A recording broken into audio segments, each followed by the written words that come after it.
O Evangelho segundo o Espiritismo, capítulo 5. Bem-aventurados os aflitos. Parte 14. A calma e a resignação auridas da maneira de considerar a vida terrestre e da confiança no futuro dão ao espírito uma serenidade que é o melhor preservativo contra a loucura e o suicídio. Com efeito, é certo que a maioria dos casos de loucura se deve à comoção produzida pelas vicissitudes que o homem não tem a coragem de suportar.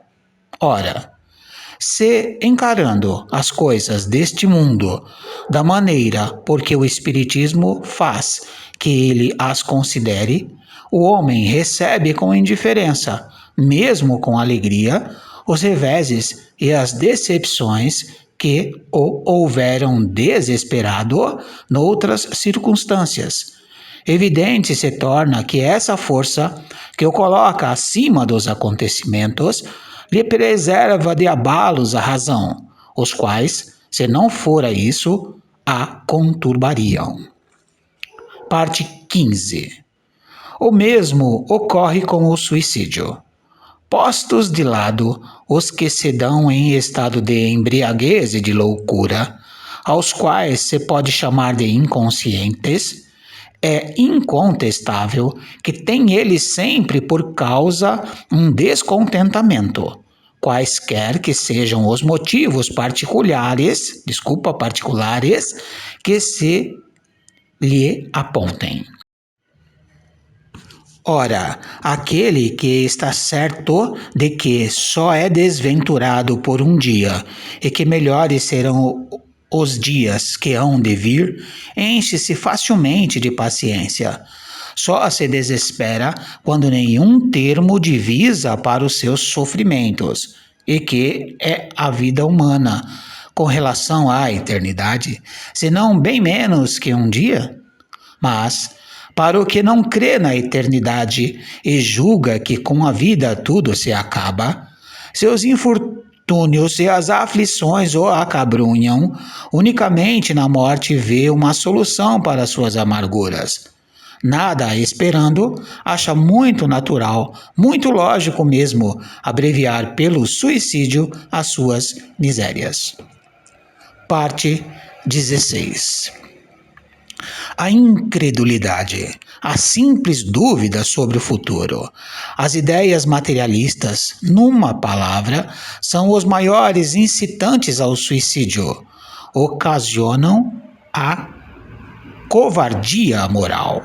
Quando homens de ciência, apoiados na autoridade do seu saber, se esforçam por provar aos que os ouvem ou leem que estes nada têm a esperar depois da morte, não estão de fato levando-os a deduzir que, se são desgraçados, coisa melhor não lhes resta senão se matarem.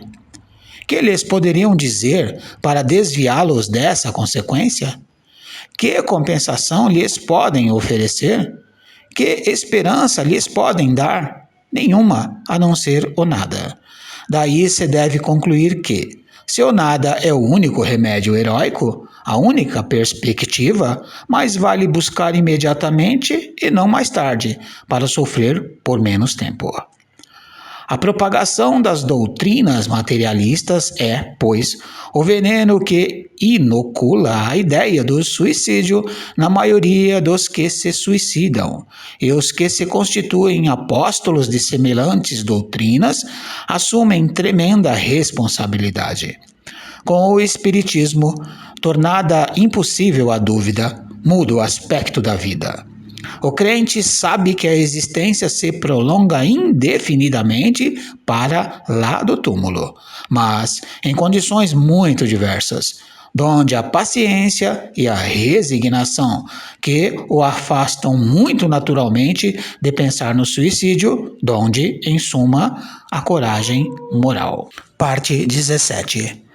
O Espiritismo ainda produz Sob esse aspecto, outro resultado igualmente positivo e talvez mais decisivo apresenta-nos os próprios suicidas a informar-nos da situação desgraçada em que se encontram e a provar que ninguém viola impunemente a lei de Deus, que proíbe ao homem encurtar a sua vida. Entre os suicidas, alguns há cujos sofrimentos, nem por serem temporários e não eternos, não são menos terríveis e de natureza a fazer refletir os que, porventura, pensam em daqui sair antes que Deus o haja ordenado. O espírita tem, assim, vários motivos a contrapor a ideia do suicídio. A certeza de uma vida futura, em que, sabe-o ele, será tanto mais ditoso quanto mais inditoso e resignado haja sido na terra. A certeza de que, abreviando os seus dias, chega precisamente a resultado oposto ao que esperava, que se liberta de um mal para incorrer num mal pior, mais longo e mais terrível, que se engana imaginando que, com o matar-se, vai mais depressa para o céu, que o suicídio é um obstáculo a que, no outro mundo, ele se reúne aos que foram objeto de suas afeições e aos quais esperava encontrar, donde a consequência de que o suicídio, só lhe trazendo decepções, é contrário aos seus próprios interesses. Por isso mesmo, considerável já é o número dos que têm sido, pelo Espiritismo, obstados de suicidar-se, podendo, daí, concluir que, quando todos os homens forem espírita, deixará de haver suicídios conscientes. Comparando-se, então, os resultados que as doutrinas materialistas produzem com os que decorrem da doutrina espírita, somente do ponto de vista do suicídio, forçoso será reconhecer que, enquanto a lógica das primeiras a ele conduz, a da outra o evita, fato que a experiência confirma. Parte 18. Quando o Cristo disse, entre aspas, bem-aventurados os aflitos, o reino dos céus lhes pertence, não se referia de modo geral aos que sofrem, visto que sofrem todos os que se encontram na terra, quer ocupem tronos, quer jazam sobre a palha.